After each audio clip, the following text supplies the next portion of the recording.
Good evening, everybody. The Jewish Home Bayit Yehudi party is, in fact, very unique because we represent what I think and actually know in this room, as we are all Olim from mostly Anglo countries, but others as well, is in our hearts and souls when it comes to our motto in the Bayit Yehudi, Eretz Yisrael, La'am Yisrael, Lefi Torat Yisrael. And I'm going to break that down for you in English and how it refers to our uniqueness in on the political map. First, we'll start with Eretz Yisrael. We're the only party, and in this we are unique, that say that all of Eretz Yisrael belongs to the nation of Israel and only to the nation of Israel, and we are not going to give up any further land to any Arabs. This is something Likud can't say. This is something Yisrael Beiteinu can't say because they have programs in place where they would capitulate land to the Arabs if they meet certain requirements. And we say absolutely not. We say that we have to stop the insanity. And when I use the word insanity, I'm quoting Albert Einstein. Because you know the definition of insanity by Albert Einstein is repeating the same action again and again and expecting a different outcome. And what we've been doing in Israeli diplomacy for the past 20 years is repeating again and again Oslo, the Tenet Plan, the roadmap. Let's give them guns, let's give them autonomy and hope for peace. And unfortunately, the Prime Minister of our country today is on the two-state solution bandwagon. And that's why you need to vote for the Bayit Yehudi, because we have to steer him in the right direction. We need a babysitter for Bibi Netanyahu, and we are very good at that task. We're also unique because of the Jewish nature of the state, because we're the bridge between the ultra-Orthodox and Orthodoxy in general to the secular side of society, based on Torah values, but we're the only party who say that we need to have a happy medium between the two. The orthodoxy of the state of Israel has to be streamlined and user-friendly for the secular side of society, and that is a religious duty that we have. That's our religious responsibility for Achdut Yisrael. When all other sides of society are hating each other, we're bridging the gap, including putting legislation into place in order to do so. We're also unique because of the way we've been able to deal with the economy. Everybody's been talking about lowering the price of housing. Minister Uri did it. In the past year, we had a record year of over 50,000 houses marketed, which is what's going to solve the problem, because what we had to do, unlike what others have been saying, is increase the supply. That's the only thing that's going to bring down the prices of housing. And we had a record year this year, hopefully, and in the future we'll do more. One last thing I'll say is, unfortunately, Netanyahu doesn't want us in his government. He wants a unity government with the left wing, which is what he's done before. If you realize that for these issues of Eretz Yisrael, Am Yisrael, and Torat Yisrael, you need us right there beside him with our hands on the steering wheel. You need to vote for us, because otherwise he will not take us into his government. Thank you. Thank you, Uri Bank. Uri Bank, how do you see the Iranian? What will you do, and what will your party leader, Naftali Bennett, do in order to counter this terror threat and this nuclear threat? Well, I have a secret for all of you, and especially for my colleagues here, Dov and Hilik, who feel that Netanyahu is going and stating our case in the strongest way possible in Washington, D.C. right now is not politically correct. If the Jews and the Israeli nation want to survive in this world, in the bad neighborhood that Benny Begin here mentioned a minute before, when we're surrounded by nations who want to annihilate us, finish the job that Hitler tried to do all those years ago, never again is not just a saying. Never again needs to be our diplomacy. It needs to be what we put out there in the world as our deterrence, and that we will do anything and everything in our power, and we have a lot of power, in order to deter our enemies. And if you don't help us, then we're going to take care of it by ourselves. And that needs to be clear to everybody on every level when it comes to the Iranian threat. But also, and this is very much tied into when it comes to the way, like Ashley mentioned before, we dealt with Hamas and with Ashraf and Palestinian terrorism. And Netanyahu has done a wonderful job having backbone against Iran and being the guy saying that this is horrible. But when he supported disengaging from Gush Katif, then he showed the world what it means to be weak. And the world does not respect the weak. The world respects when you come and state your case and you say, the land of Israel is ours. We have every single right to it on every level, spiritual, historically, legally, morally. And we are going to protect our children here, and nobody is going to have a bomb. And if you're going to help them have a bomb, we're going to have to take it out. And we're crazy enough to do it, because never again. That's how you gain respect. Thank you. And that's what Naftali Bennett has been doing, if you're asking me. If you've seen Naftali Bennett on CNN, on Fox News, you've seen a man who knows that we have every right to be here, and we're not taking any BS from anybody anymore. We are unapologetically saying that we have the right to be here, we will protect ourselves, and we will do everything. And if Obama doesn't like it, you know what? President Obama doesn't like anything that we do. We froze settlements. Netanyahu froze settlements. Obama's still not our friend. Netanyahu released murdering terrorists in order to appease the Palestinians. Obama still doesn't like us. You know what, Hilik? Obama's never going to like us. He's never going to help us, and we don't have to do what he wants us to do. Thank you, Uri.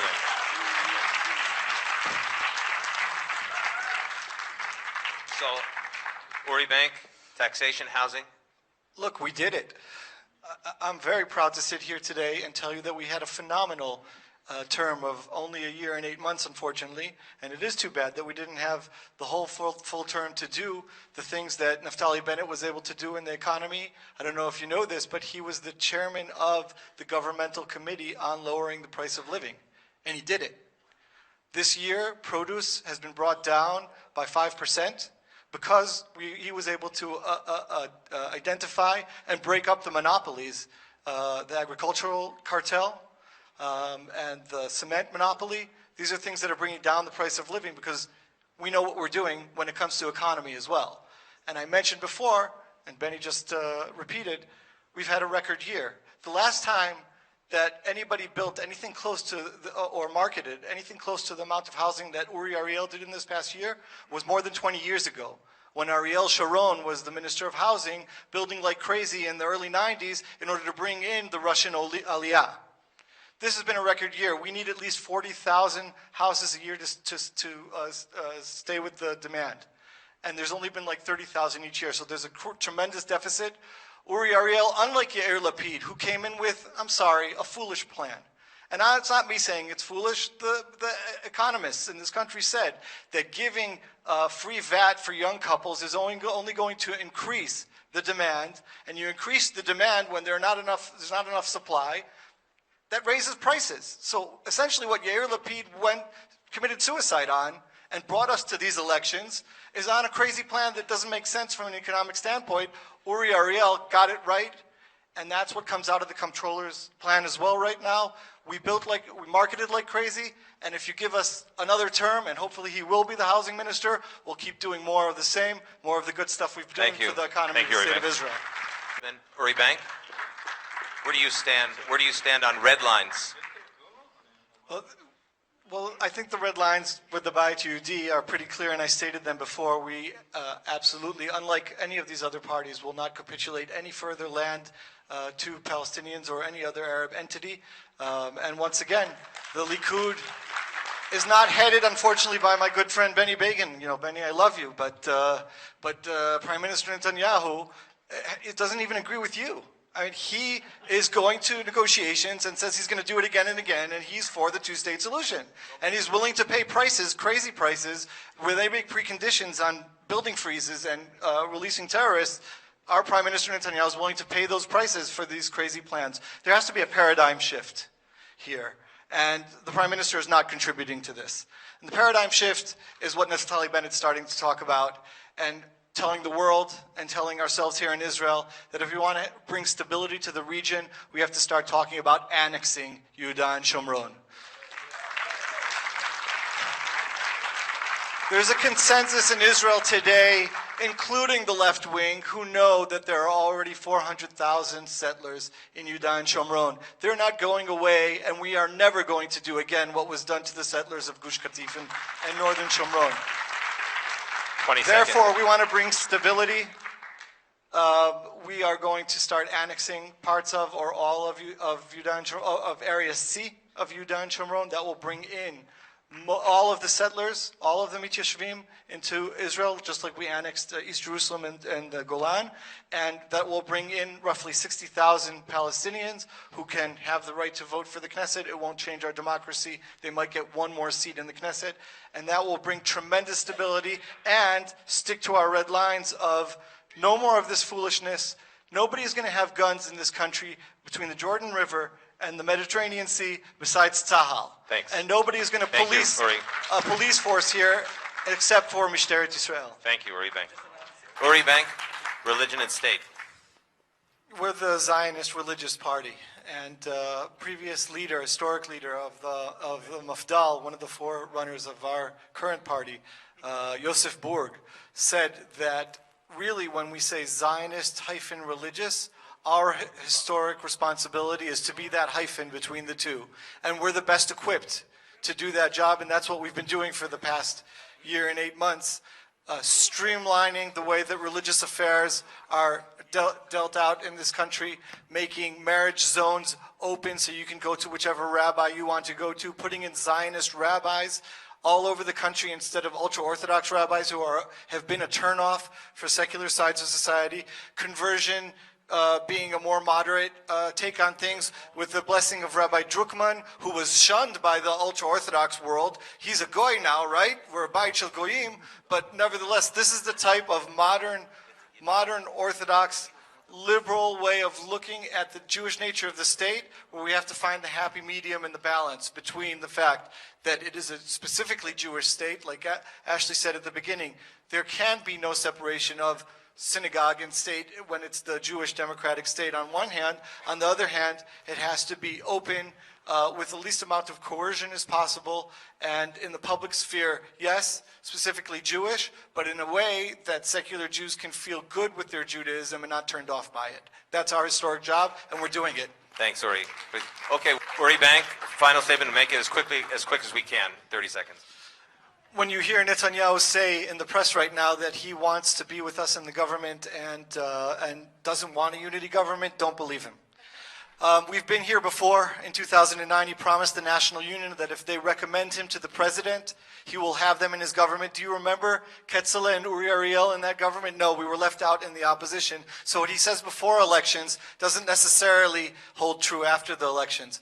We need Naftali Bennett with his hand on the steering wheel right alongside Netanyahu's. So every time Netanyahu tries to break to the left, Naftali is there with his hand, with your help putting his hand right there, not letting them break to the left. Vote Tet Bet, vote for the Bayit Yehudi, and we'll have a strong bloc, and that's how Netanyahu will be kept in the right direction. Thanks, Thank you. Uri. Yeah, Ashley? Huh? No, you're going second to last.